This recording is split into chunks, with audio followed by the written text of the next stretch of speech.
May mga tao talagang pag tiningnan mo sa mata, may lalim ang tingin, parang may kwentong pilit niyang kinakalimutan, o nililibing ng buhay sa loob ng sarili niyang katahimikan.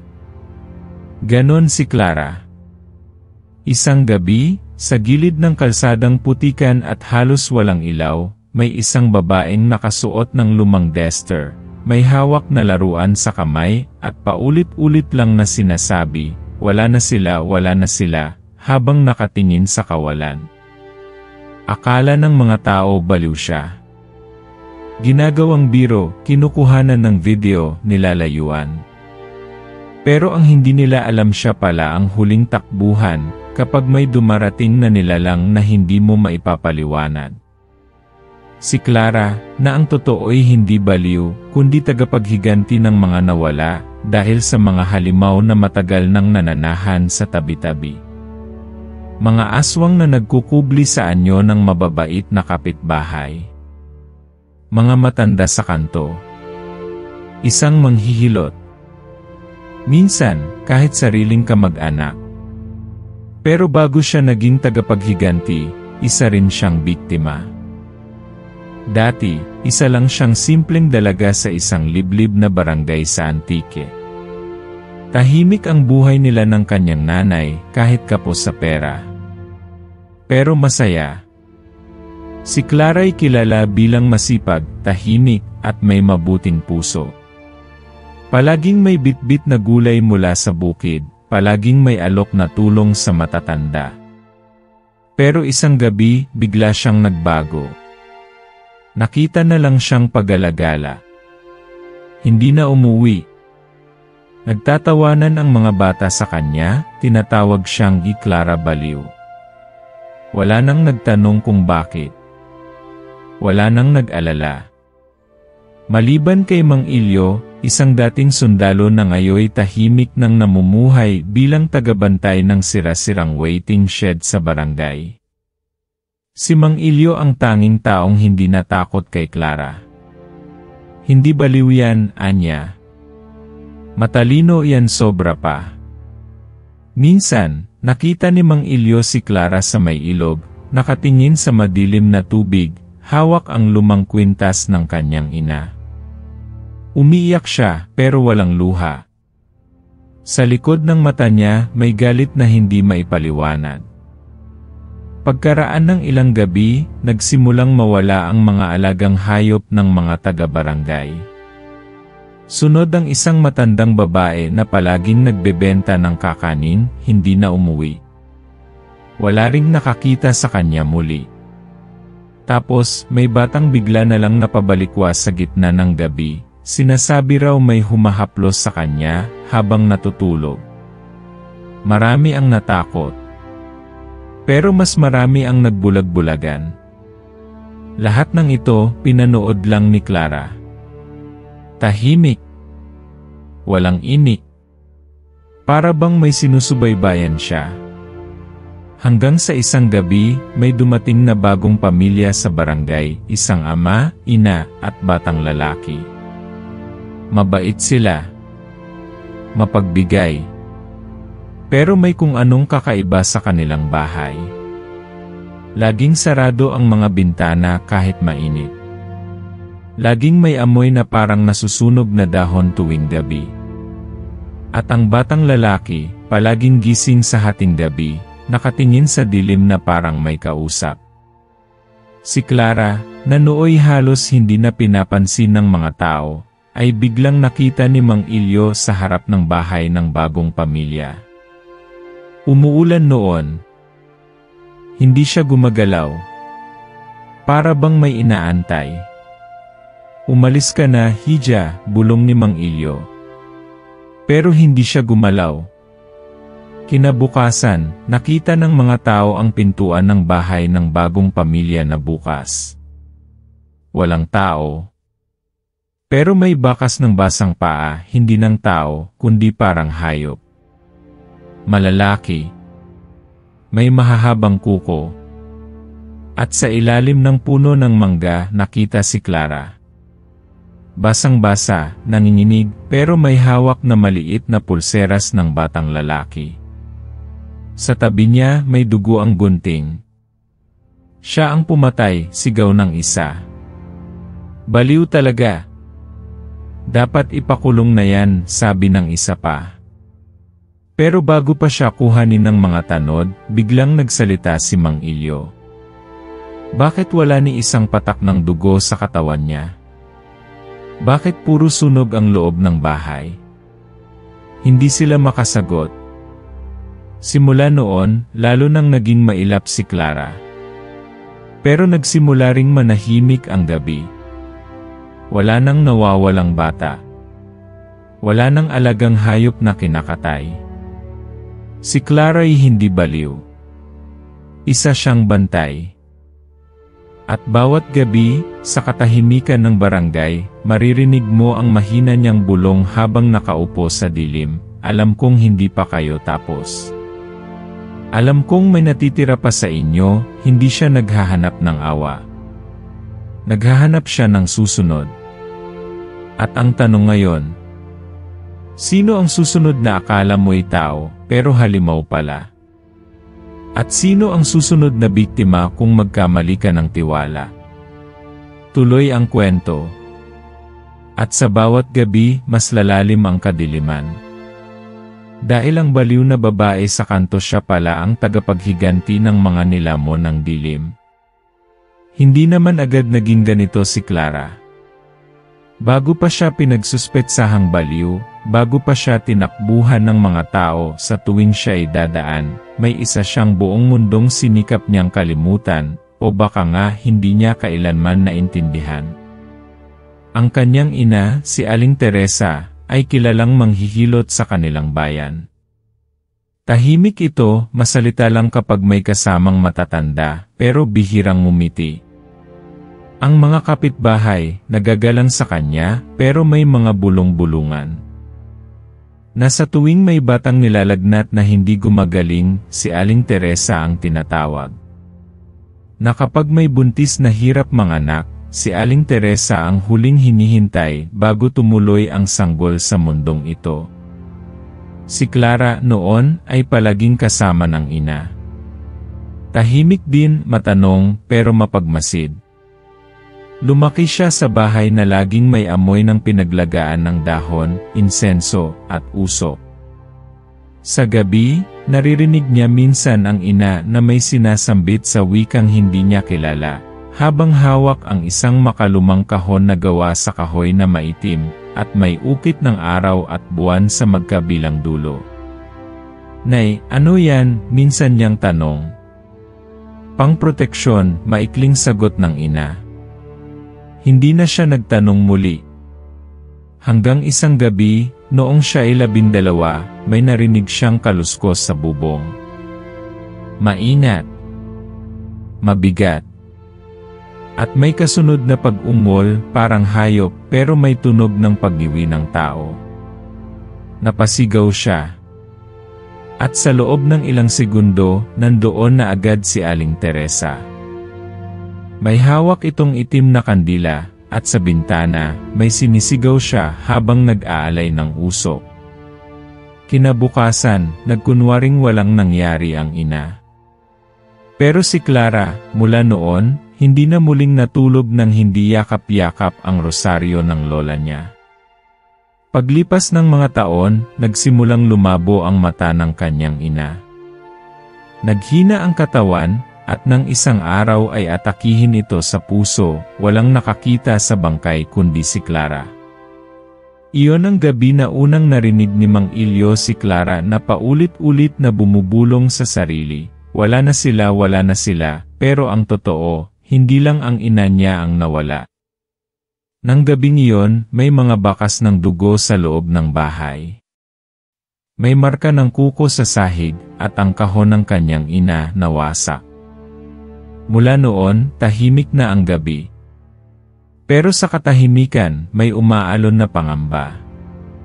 Habang lumilipas ang mga linggo, lalong lumalayo ang mga tao kay Clara. Ang dating mga kaibigan ng kanyang ina, tumatawid sa kabilang kalsada kapag siya ay dumadaan. Kahit ang mga bata, hindi na lumalapit sa kanya. Isa lang ang hindi natitinag, si Mang Ilyo. Minsang gabi, habang nagkukumpuni si Mang Ilyo ng lumang lampara, bigla siyang nilapitan ni Clara. Basang-basa siya sa ulan, nanginginig. Alam kong hindi to normal pero may kailangan akong malaman, anya. Tahimik lang si Mang Ilyo saka tumango. Halika. May ipapakita ako. Dinala niya si Clara sa isang lihim na silid sa likod ng barong-barong. Doon, may lumang estante ng mga lumang papel, halamang tuyo, at larawan ng mga nilalang na hindi niya kilala. May kalahating isda, may malaahas ang balat, at may nilalang na may dilaw na mata't malalaking pakpak. At ito, sabay abot ng isang kabibe na may inukit na diwata. Ito ang iniwan ng isang nilalang sa akin. 30 taon na ang nakalipas. Sinabing ipasa ko raw sa susunod na tagapagbantay. Napatingin si Clara sa kabaybe. Nang hawakan niya ito, biglang uminit ang palad niya. Para bang may buhay ang bagay na yon. Hindi ko alam kung ano nang ibig sabihin ng lahat, bulong ni Clara. Pero alam kong hindi ikaw ang baliw. Ikaw ang natitirang nakakakita. Kinabukasan, sa gitna ng gubat, sinamahan siya ni Mang Ilyo sa isang kubo na halos nilamon na ng kalikasan. Doon nila nakilala si Leandro, isang matandang albularyo na may mga mata na parang tumatagos sa kaluluwa. Ikaw ang anak ni Teresa, agad nitong sabi. Matagal na kitang hinihintay. Napaatras si Clara. Paano mo? Ang dugo ni Teresa ay hindi basta dugo. Isa siyang bantay. Kabilang siya sa huling linya ng mga tagapagsara ng lagusan, isang daanan kung saan dumadaan ang mga aswang at nilalang ng kadiliman upang makapasok sa mundo ng tao. Nanlamig si Clara. Pero bakit ngayon lang ako sinabihan? Tanong niya. Dahil may mas makapangyarihang nilalang na nagising. At ikaw na lang ang natitira. Sa gitna ng kaba, biglang lumitaw mula sa ulap ng insenso ang anyo ng isang diwata. Maputi ang balat, kulay pilak ang buhok, at sa mga mata niya'y may liwanag ng buwan. Clara, anito, nasa iyo ang mutya ng pagtawid, ang kapiraso ng daan sa pagitan ng liwanag at dilim. Pero hindi sapat ang taglay mong lakas. Kailangan mong matuto. At kailangan mong pumili, tatanggapin mo ba ang papel mo bilang bantay? O itatakwil mo at hayaang lamunin ng dilim ang mundo? Hindi makasagot si Clara. Gusto lang niyang maging normal. Tahimik. Wala nang kaguluhan. Pero sa loob-loob niya alam niyang hindi na siya maaring umatras. Pag-uwi niya ng gabing iyon, may nahulog mula sa kwintas ng kanyang ina, isang maliit na papel, may nakasulat na simbolo. Nang hawakan niya ito, biglang umilaw ang kabibe sa kanyang bulsa. At mula sa dilim ng silid, isang anino ang biglang gumalaw. Isang matandang tinig ang umalingaw-ngaw, boses na hindi niya kilala pero tila kilala siya. Nahanap na kita, Clara, at doon niya lang napagtanto, hindi na siya ang naghahanap. May nilalang ng matagal nang naghihintay sa kanya. At ngayon, nagsimula na ang tunay na laban. Hindi madaling tanggapin ang katotohanan, lalo na kung buong buhay mong inakala na normal ka lang. Na ikaw lang yung tahimik na anak ng manghihilot. Na ang mga bulong sa gabi at kakaibang tunog sa bubong ay dala lang ng takot o imahinasyon. Pero ngayong alam na ni Clara ang totoo, na siya ay tagapagmana ng isang sinaunang tungkulin, at ang ina niya ay hindi lang basta manggagamot kundi bantay ng daan sa pagitan ng dilim at liwanag. Hindi rin niya alam kung kaya niyang tanggapin ang lahat ng iyon. Buong araw siyang nagkulong sa lumang bahay ng kanyang ina. Hindi niya kayang harapin kahit si Mang Ilyo. Hindi rin siya makatulog. Tuwing pipikit siya, bumabalik sa alaala ang huling gabi ng kanyang ina, kung paano niya itong natagpuan sa sahig, tila may pilit na ipinagtatanggol ngunit wala ng buhay. Bumabalik din ang tanong na pilit niyang nililibing sa isipan, bakit hindi mo sinabi sa akin, inay? Nasa bawat gabing may gumagapang sa bubong, hindi lang pala hayop ang nandoon. Na ang mga halamang gamot at bulong ay hindi lang para sa lagnat o pilay, kundi para isara ang mga pintuan sa daigdig ng mga nilalang na galing sa kadiliman. At ang mas masakit na sa kabila ng lahat, iniwan siya ng kanyang ina. Sa panahong hindi niya pa alam kung paano maging matapang, iniwan siyang mag-isa. Gabi na nang tuluyang lumabas si Clara. Walang buwan. Tahimik ang paligid, pero may kung anong mabigat sa hangin. Parang may nagmamasid. Sa may tabi ng bahay, nakita niyang may pusa, itim, mapayat, at tila may sugat sa likod. Lumapit siya, pero sa halip na tumakbo, tinitigan lang siya ng hayop. Mapupula ang mata nito. Tila tao. Napaatras si Clara.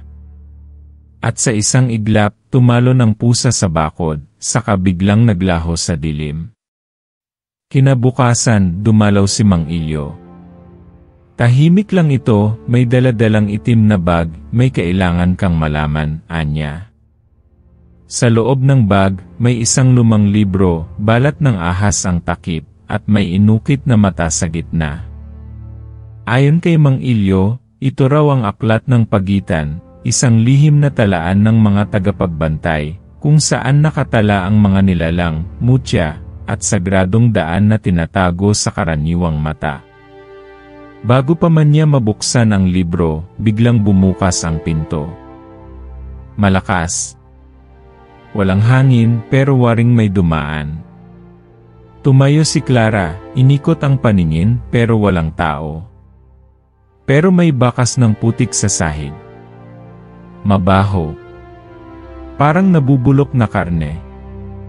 Sila na yan, bulong ni Mang Ilyo.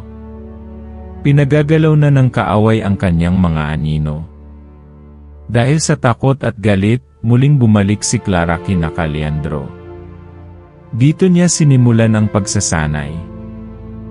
Hindi ito gaya ng napapanood sa pelikula, walang malalakas na suntok o matatalim na espada. Sa halip, tinuruan siyang pakinggan ang katahimikan, damhin ang presensya ng di nakikita, at gamitin ang kabibig bilang gabay ng enerhiya. Pero habang lumalalim ang gabi, mas lalo ring bumibigat ang kanyang damdamin. Bakit ako? Tanong niya minsan habang pinapainit ang mutya sa apoy. Bakit hindi yung mas matapang? Yung mas buo? Yung hindi wasak sa loob? Tumingin lang si Leandro sa kanya, saka marahang sumagot, dahil ang mga basag ang pinakamatibay. Sila ang hindi madaling baliin. Ngunit kahit anong lakas ng loob, may gabi pa rin na hindi niya kinaya.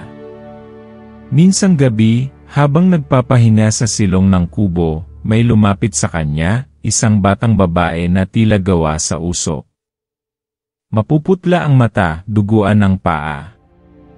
Clara, anang bata. Tulungan mo kami, biglang naglaho ang bata. Pero sa lupa, naiwan ang bakas ng maliit na paa, tumulo sa putik ang dugo. Kinabukasan, may balita sa barangay, isang bata ang nawawala. Huling nakita sa may ilog. Pareho sa batang nakita ni Clara sa dilim. Napaupo siya. Nanginginig. Alam niyang may koneksyon ang lahat. At alam niyang ang puwersa ng dilim ay dumarami na.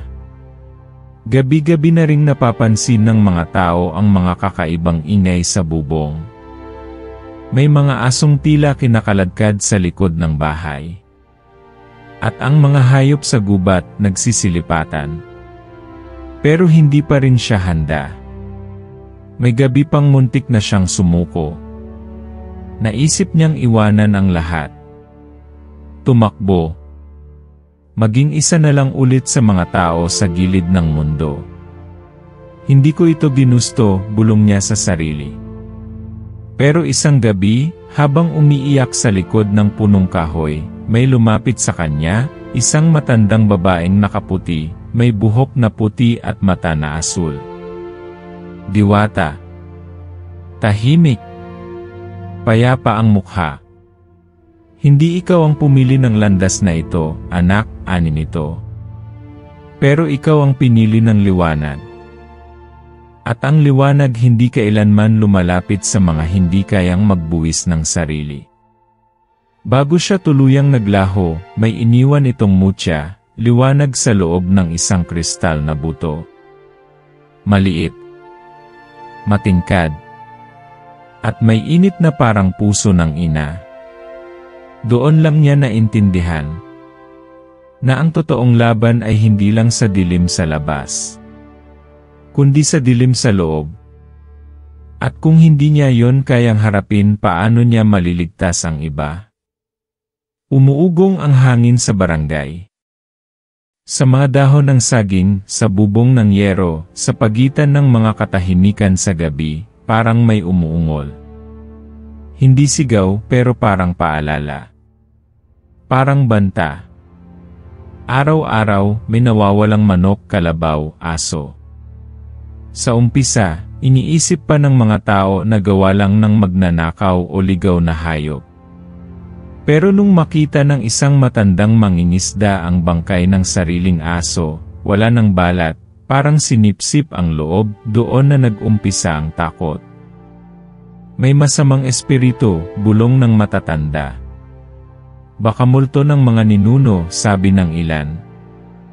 Pero si Clara alam ang totoo, dumadami na ang mga anino. Dumarami na ang mga alagad ng nilalang na matagal nang naghihintay sa dilim.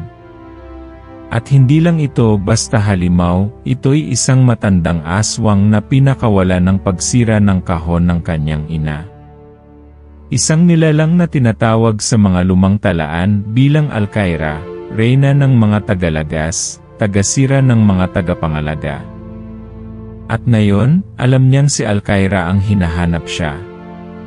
Sa gabi, habang nag-ensayo sa kubo ni Caliandro, natutunan na ni Clara kung paano gamitin ang kabibig bilang panangga at paningin. Sa tuwing papikit siya, kaya niyang maramdaman ang mga nilalang na nagtatago sa paligid, kahit pa sila'y nasa anyo ng tao. Pero hindi iyon sapat para mawala ang takot. Paano kung hindi ko kaya? Tanong niya minsan kay Mang Ilyo. Paano kung tuluyang kainin ng dilim ang lahat ng to? Tahimik si Mang Ilyo. Nakatingin sa apoy. Sa kadahan-dahang nagsalita, lahat tayo natatakot, Clara. Pero hindi sukatan ng lakas ang kawalan ng takot. Sukatan yon ng tibay kung kahit takot ka tumatayo ka pa rin. Tumango si Clara, pero hindi iyon nagpapagaan sa puso niya. May gabi pa rin na ginugulo siya ng alaala ng kanyang ina, kung paano ito nag-iisa, nilabanan ang dilim, at namatay nang hindi man lang niya natulungan. Naaalala rin niya ang mga taong tumalikod sa kanya. Ang mga kaibigan noong siya ay bata pa, na ngayon ay hindi man lang makatingin sa kanya sa mata. Ang mga kapitbahay na tinawag siyang baliw. At higit sa lahat, nararamdaman niya ang pagod. Hindi ng katawan kundi ng puso. Yung pagod na dala ng paulit-ulit na tanong, bakit ako? Pero sa gitna ng lahat ng iyon, may isang dahilan kung bakit hindi siya tumigil, si Tonyo. Isa sa mga kababata niya. Hindi man sila malapit noon, pero simula nang unti-unti siyang nakikilala bilang tagapagbantay, si Tonyo lang ang lumapit, walang alinlangan. Hindi ako naniniwalang baliw ka, sabi nito isang gabi. Mas naniniwala pa akong mas baliw kaming lahat. Na nagbulag-bulagan. Si Tonyo ang naging katuwang niya sa paghahanap ng mga bakas. Siya ang nagbabantay sa kanya tuwing natutulog siya sa kubo. Siya rin ang gumawa ng mga bitag at tansong panangga sa paligid ng bahay. Pero kahit si Tonyo may kinikimkim. Minsan, nahuli ni Clara si Tonyo na umiiyak habang hawak ang isang lumatlukot na litrato, larawan ng kanyang nakababatang kapatid na lalaking nawala ilang taon na ang nakalilipas. Nakita ko siya sa panaginip, anya, paos ang boses. Hawak siya ng anino. Tapos tinawag niya ako pero hindi ko siya maabot. Doon lamang nalaman ni Clara na ang pagkawala ng kapatid ni Tonyo ay isa pala sa mga unang biktima ni Alcaira. At ngayon, ang kwento nila ay pinagtagpo ng parehong sugat. Mula noon, naging mas malalim ang samahan nila. Hindi romansa, hindi rin simpleng pagkakaibigan. Isa yung tahimik na koneksyon ng dalawang taong parehong may sugat at parehong pinilit tumayo. Pero habang lalong lumalapit ang gabi ng labanan, lalong lumalalim ang dilim. Isang madaling araw, ginising si Clara ng sigaw. Nang tumakbo siya palabas, nakita niya ang isang lalaking umiiyak sa gitna ng kalsada, ang kanyang anak, babae, 6 na taong gulang, nawawala. Nagsimula silang maghanap. Naghati-hati ang mga tao. Si Clara, ginamit ang mutya at sinubukang sundan ang bakas. Pero hindi normal ang landas. Paikot-ikot. Nililigaw sila. Hanggang sa biglang tumigil si Clara sa may gubat. Doon, sa pagitan ng 2 puno ng balete, nakita niya isang itim na usok na gumagalaw na parang buhay. At sa gitna nito, isang pares ng mata, dilaw, mapanlinlang. Napaatras siya. Uminit ang kabibe sa bulsa niya. Tumunog ang mutya ni Tonyo. Pero wala silang magawa kundi tumakbo. Pagbalik nila sa barangay, narinig nila ang balita. Natagpuan ng bata, walang malay, nasa paanan ng punong mangga. Buhay, pero hindi nagsasalita. Nakangiti lang, pero walang laman ang mata. Para bang may bagay na iniwan sa katawan niya, o may bagay na kinuha mula sa loob. Doon nagsimula ang tuluyang takot sa barangay. Isa-isang nagsasara ng bahay bago lumubog ang araw. Wala nang palaboy sa gabi. Kahit ang mga tanod, hindi na nagroronda. At si Clara, kahit pa piniling lumaban, ramdam niya ang bigat ng bawat hakbang. Parang bawat gabing dumadaan, palapit ng palapit ang huling bangungot. Kahit si Leandro, na palaging matatag, minsan ay nauupo na lang sa tabi ng bintana at nakatitig sa kawalan. Hindi lang si Alcaira ang kalaban mo, bulong nito. Kundi ang takot ng mundong ayaw makita ang sarili nitong multo. At sa gabi ring iyon, habang tahimik ang lahat, isang tunog ang umalingaw-ngaw sa langit, huni ng ibon na tila umiiyak. Pagtingala nila, may hugis sa ulap, hindi hayop, hindi tao, kundi isang anyo na tila gawa sa anino. Tumayo si Clara. Hawak ang kabibe, hawak ang mutya, pero ang puso niya ay mabigat. Hindi pa ito ang huling laban, pero pakiramdam niya. Palapit na ang gabi kung kailan wala nang pwedeng umatras. At sa dilim ng gabing iyon, isang bulong ang dumaan sa hangin, hinog na ang takot nyo. Handa na kaming pumasok. Tumahimik ang lahat. At sa katahimikan, nagsimula ang malalim na panginginig ng lupa, umaga pa lang, mabigat na ang hangin. Tahimik ang mga tao sa barangay, pero sa loob ng mga mata nila, puro kaba. Hindi nila sinasabi, pero lahat ay nakararamdam ng nalalapit. Parang may nakabitin sa ulap, isang aninong ayaw pa lumitaw, pero alam mong nariyan lang naghihintay ng tamang oras. Si Clara, nakatayo sa tapat ng bahay ng kanyang ina, tahimik na nakatitig sa mutya sa palad niya. Ilang gabi nang hindi siya makatulog. Hindi lang dahil sa takot, kundi dahil sa tanong na pilit lumilitaw sa isipan niya, bakit ako talaga? At ano pa ang hindi nila sinasabi sa akin? Bumalik siya kina Leandro para muling mag-ensayo, pero may napansin siyang kakaiba. Wala roon si Tonyo. Ni isang araw, hindi pa to lumiban sa mga paghahanda. Palaging naroon, palaging nakabantay. Nasaan si Tonyo? Tanong niya. Napatingin si Leandro kay Mang Ilyo. Pareho silang napatahimik. Walang sumagot. Anong hindi niyo sinasabi sa akin? Boses ni Clara ay halos pabulong, pero puno ng panggigigil. Sa dulo ng mahabang katahimikan, si Mang Ilyo ang unang nagsalita. Clara, may dapat kang malaman. Napaupo siya sa bigat ng mga sumunod na salita. 4 na taon na pala mula nang mawala ang kapatid ni Tonyo. Hindi ito simpleng pagkawala. Ayon sa matandang talaan ng Aklat ng Pagitan, may insidente noon sa ibang barangay, kung saan isang batang lalaki ang sinakop ng espiritu ng isang bantay gabay. Isang uri ng nilalang na ginagawang daan ng mga aswang upang makapasok sa katawan ng tao at gamitin ito bilang taga-subaybay. At ayon sa hula, babalik ito sa anyo ng taong pinakamalapit sa tagapagmana ng mutya. Hindi agad naintindihan ni Clara. Hanggang sa ipakita sa kanya ni Leandro ang lumang pahina ng aklat, isang guhit ng batang lalaking may hawak na kabibe at may dilaw na mata. Ang bantay ay lalapit bilang kaibigan, pero dadalhin ang anino sa loob. Napahawak si Clara sa dibdib niya.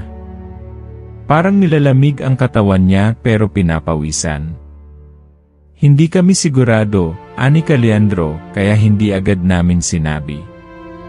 Pero nitong huli, napapansin na namin may mga gabi na nawawala si Tonyo. Hindi niya alam. Parang nawala lang sa ulirat. At may mga senyas na nagsasabing baka siya na ang taglay. Hindi makapaniwala si Clara. Si Tonyo na naging sandalan niya, naging kakampi niya sa lahat ng laban, siya pala ang maaaring pinakadelikado sa lahat. Bigla siyang tumayo. Kailangan ko siyang kausapin. Clara, baka delikado pa, pigil ni Mang Ilyo. Pero huli na. Tumakbo na siya palabas, patungo sa gubat kung saan kadalasang nagpapahinga si Tonyo tuwing hapon. Pagdating niya roon, nakita niya si Tonyo nakaupo sa ilalim ng puno, hawak ang lumang litrato ng kapatid. Pero may kakaiba, ang mga mata niya, tila wala sa ulirat. Maputla. At ang paligid niya, may mapuputing alikabok na umiikot parang usok na malamig. Tonyo, sigaw niya. Napalingon ito. Ngumiti. Clara, anito? Akala ko hindi ka darating. Lumapit siya ng dahan-dahan. Hindi na sigurado kung dapat siyang matakot o maniwala pa rin. Pero ang puso niya, binabayo ng mga alaala, lahat ng kabutihang ginawa sa kanya ni Tonyo. Ang mga gabing binantayan siya nito. Ang mga panahong ito lang ang naniwala sa kanya. May dapat akong itanong, sabi ni Clara. Tumango si Tonyo. Alam ko. Kapatid mo, totoo bang ginamit siya ng kaaway? Tahimik. Maya-maya, tumulo ang luha ni Tonyo. Doon bumigat ang lahat. Ako ang dahilan. Ako ang nagturo kung saan matatagpuan si inay mo. Noon pa man, may bumubulong na sa akin. Akala ko panaginip lang. Akala ko kasalanan ko lang to. Pero masyado nang huli nung na-realize kong ginagamit na pala nila ako. Hindi gumalaw si Clara. Hindi rin siya nagsalita. Pero ang puso niya ay tila napunit. Pero hindi ko sila pinayagan. laban ako ng laban. Hindi nila ako lubos na makuha dahil sa'yo. Bakit mo to ginagawa, halos pabulong?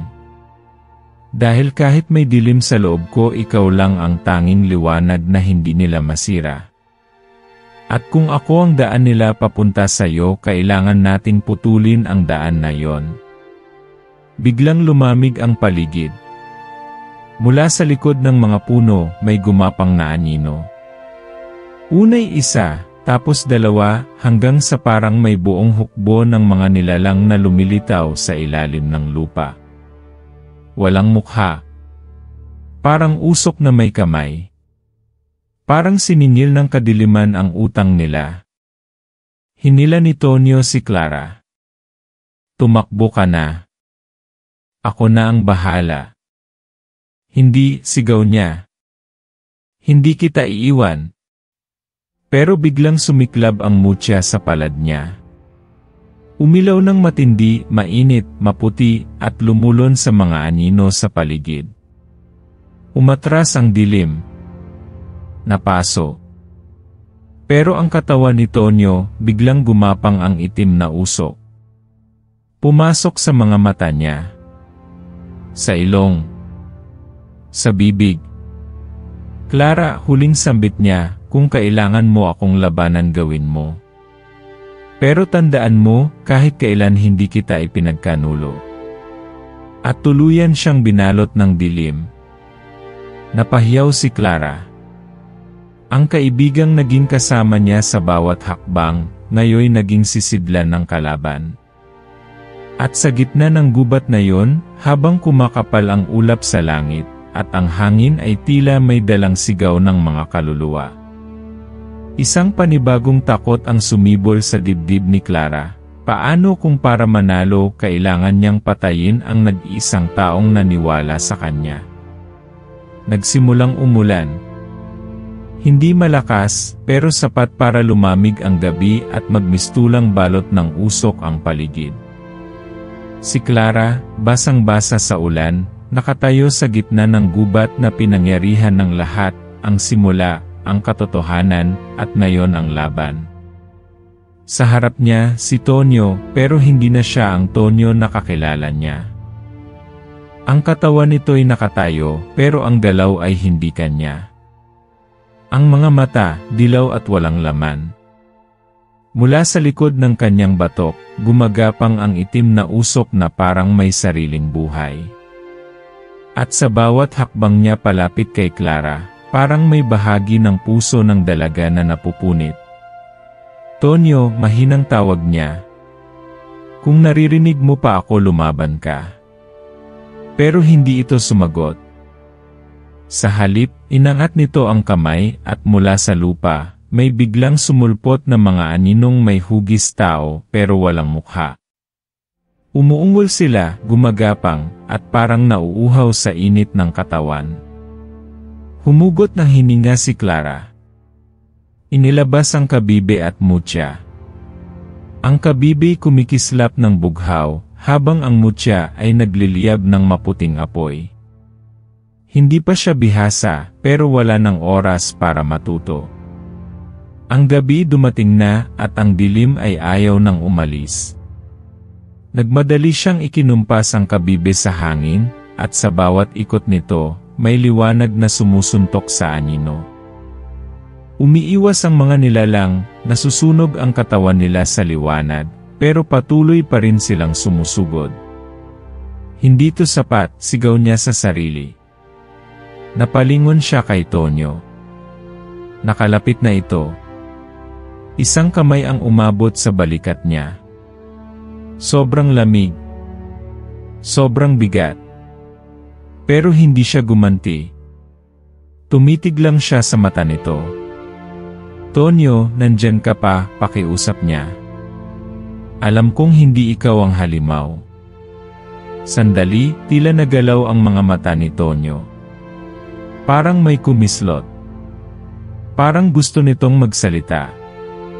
Pero biglang nagliyab ang anino sa likod nito, at isang tinig ang bumasag sa katahimikan ng kabubatan. Napakatagal mong nagpalakas, Clara. Isang boses na matinis, malalim at sabay-sabay. Parang isang katawan na may libong dila. At mula sa kalangitan, dahan-dahang bumaba ang anyo ni Alcaira, nakabalot sa itim, may pakpak na parang balat ng paniki, at ang buhok ay parang usok na umaalon sa ere. Ang mga mata niya ay pilit na bumubutas sa kaluluwa ni Clara. Pinilit mong kalimutan. Pinilit mong maging isa sa kanila. Pero alam mong hindi mo matatakasan ang dugo mo. Napaatras si Clara. Ang kabibe ay nanginginig sa kamay niya. Ang mutya ay umiinit. Hindi ako katulad ninyo, sagot niya. Ngumiti si Alcaira. Hindi pa. Pero darating din ang oras. At saka siya sumugod. Isang malakas na hampas ng hangin ang tumama kay Clara. Nalaglag siya sa lupa, gumulong, at muntik nang mabitawan ang mutya. Pero bago pa siya mapuntahan ng mga anino, biglang sumulpot si Mang Ilyo, hawak ang sibat na yari sa pilak at tansong ginamit sa mga sinaunang bantay. Tinaga nito ang mga nilalang, isa-isa silang natumba. Sumunod si Caliandro, may dalang insenso at bulong na tila kumakalma sa kabuluhan ng gabi. Tumayo ka, Clara, sigaw ni Mang Ilyo. Ikaw lang ang kayang magsara ng lagusan. Pinilit niyang tumayo. Nanginginig ang tuhod, nangingilid ang luha. Habang lumalapit si Alcaira, muling lumitaw si Tonyo. Parang gusto siyang pigilan, pero parang hawak pa rin ng kadiliman ang kanyang katawan. Tonyo, kung totoo yung lahat ng pinagsamahan natin, lumaban ka. At doon, sa gitna ng ulan, biglang lumiyab ang mutya. Pumutok ang liwanag mula sa kamay ni Clara. Tinamaan si Tonyo, at sa halip na masaktan, parang bumukas ang paningin nito. Napasigaw siya. Humawak sa ulo. At bigla siyang lumuhod. Clara, tulungan mo ko, pero hindi rin nagtagal. Muling kinubkob ng itim na usok ang katawan niya. Alcaira tumawa. Tingnan mo. Hindi mo siya kayang iligtas. Sa huli, ikaw ang magiging dahilan ng pagbagsak ng lahat. Hindi na siya makinig. Lumapit si Clara. Mabilis. Tumalon. At sa isang iglap, inundayan niya ng kabibe ang dibdib ni Tonyo. Hindi para saktan, kundi para buksan ang liwanag sa loob. At sa mismong sandaling iyon, lumabas mula sa dibdib ni Tonyo ang piraso ng dilim na tinatawag nilang itim na ugat, ang sentro ng kontrol ni Alcaira. At nang mailabas ito, biglang napatili ang halimaw. Napaatras. Napaso. Napahawak si Tonyo sa kanya. Mahina. Nanginginig. Clara, tapusin mo na, pero mamamatay ka, bulong niya. Hindi ako kung nasa akin pa yan. Isang patak ng luha ang bumagsak mula sa mata ni Clara. Pero sa kabila ng sakit, inangat niya ang kabibe, pinagsama ito sa mutya, at sa isang iglap, isang liwanag ang sumabog mula sa kanilang gitna. Malawak. Maputi. Parang umaga sa gitna ng gabi. Ang mga anino nagsigawan. Ang lupa nayugyog. At si Alcaira nagsimulang masunog. Isa-isang nahulog ang mga pakpak niya. Sumisigaw. Nagsusumamo. Hindi pa to tapos, huling sigaw nito bago siya tuluyang nilamon ng liwanag. At nang matapos ang lahat, tahimik na ang gubat. Wala na si Alcaira. Wala na ang mga anino. Pero si Tonyo, nakahiga na lang sa damuhan, hindi na gumagalaw. Nakangiti. Payapa. Lumuhod si Clara sa tabi niya. Salamat, mahina niyang sabi. At sa tabi niya, dahan-dahang bumaba mula sa hangin ang diwata na dati nagpakita sa kanya. Isinara mo ang lagusan pero may isa pang hindi pa nasasara. Anong ibig mong sabihin? Tanong ni Clara.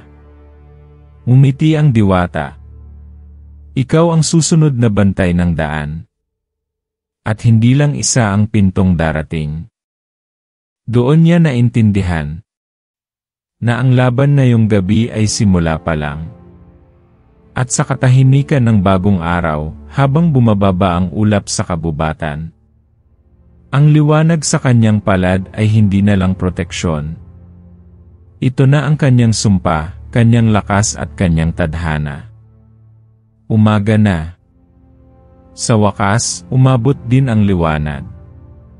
Ang gubat, na dati punong-puno ng takot, ngayon ay tahimik. Malinis ang hangin, wala nang bulong ng mga anino, wala nang malamig na hiningang nagkukubli sa likod ng mga puno. Pero sa gitna ng katahimikang iyon, may lungkot na hindi basta-basta mawawala. Nakahiga pa rin si Tonyo sa damuhan, mapayapa ang mukha, parang natutulog lang. Pero alam ni Clara na hindi na siya magigising. Hindi na siya muling tatawa, hindi na siya muling pupunta sa bahay ni Clara tuwing dapit hapon para dalhan siya ng piniritong saging o kwentuhan siya tungkol sa malalayong bituin. Nilapitan siya ni Mang Ilyo. Walang salitang binitiwan, pero sapat na ang tingin. Pagod, lungkot, at pagsuko sa isang katotohanang hindi nila kayang baguhin. Si Caliandro naman, tahimik na nagsindi ng kandila sa tabi ng katawan ni Tonyo, saka bumulong ng dasal. Nagbuwis siya ng sarili para isara ang daan, ani Caliandro. At binuksan niya ang sarili para ikaw ay mamulat. Tahimik lang si Clara. Hindi niya agad naramdaman ang bigat ng kanyang pinili. Noon, ang gusto lang niya ay intindihin kung bakit siya naiba. Gusto lang niyang malaman kung bakit siya pinipintasan, kung bakit siya iniwan ng ina, kung bakit hindi siya kayang yakapin ng mundo. Ngayon, hawak na niya ang sagot. Pero kapalit nito ang pagkawala ng tanging taong naniwala sa kanya. Tumagal pa ng ilang araw bago tuluyang tumigil ang takot sa barangay. Isa-isang lumabas ang mga tao mula sa kanilang bahay. Ang mga asong dati natutulog sa ilalim ng lamesa, nagsimulang maglaro ulit sa kalsada. Ang mga bata, unti-unting bumalik sa paglalaro ng piko at tumbang preso. At si Clara, tahimik lang na pinagmamasdan silang lahat mula sa likod ng bintana ng lumang bahay ng kanyang ina. Hindi siya lumalabas agad. Hindi niya alam kung paano muling humarap sa mundong dati hindi siya kayang tanggapin. Pero isang gabi may kumatok sa pinto. Si Aling Nena, ang matandang kapitbahay na minsang tinakbuhan siya noong tinawag siyang baliw. May dalang ginataan at isang rosaryo. Pasensya na, Clara, anya. Hindi ka namin naintindihan noon. Pero salamat sa lahat. Hindi nakaimik si Clara. Tinanggap lang niya ang ginataan, at sa unang pagkakataon, nakaramdam siya ng init na matagal niyang hinintay, hindi galing sa mutya, hindi galing sa apoy, kundi galing sa taong nagsisisi at humihingi ng tawad. Mula noon, unti-unting lumapit sa kanya ang mga tao. Hindi pa rin siya kilala bilang ni Clara na baliw, kundi Clara na bantay. Ginawa niyang tahanan ang lumang kubo ni Caliandro sa gilid ng gubat. Doon siya nagsimulang tumanggap ng mga taong nakakaramdam ng kakaiba, mga batang may panaginip na hindi nila maipaliwanag, mga ina na nangangarap ng mga nilalang sa ilalim ng kama, mga matatandang naririnig ang tawag ng anino sa gabi. Hindi lahat ng tanong ay nasasagot. Hindi lahat ng takot ay agad nawawala. Pero si Clara hindi na tumatakbo. Hindi na natutulog na may luha sa mata. Sa gabi, minsan niyang binubuksan ang aklat ng pagitan, hindi na para hanapin ang sarili niya, kundi para tulungan ang iba na makita ang kanila. At tuwing tinitignan niya ang kabibe at mutya sa tabi ng kanyang higaan, lagi niyang naaalala si Tonyo, ang taong tumanggap sa kanya bago niya tanggapin ang sarili. Minsan, habang nakaupo siya sa ilalim ng punong kahoy kung saan huling nagpaalam si Tonyo, biglang humangin ng marahan. May nalaglag na dahon sa palad niya. Sa likod ng dahon, tila may anyo ng mukha, pamilyar. At sa loob-loob niya, alam niyang hindi ito imahinasyon. Hindi kita iniwan, tila bulong sa hangin. Bantay ka ngayon. Pero hindi mo kailangang mag-isa. Doon siya napangiti sa gitna ng luha. Dahil kahit kailan, ang tunay na lakas ay hindi nasusukat sa dami ng napatay mong halimaw, kundi sa dami ng pagkakataong pinili mong lumaban, kahit puso mo na ang kapalit. At sa dulo ng lahat, habang ang gabi muling bumabalot sa langit, at ang mga bituin ay parang nakamasid mula sa itaas. Napatingala si Clara, at mahina niyang bulong, ang tunay na liwanag, ay yung kahit kailan ay hindi kailangang sumigaw. Dahil sapat na ang tibok ng puso para gabayan ang daan.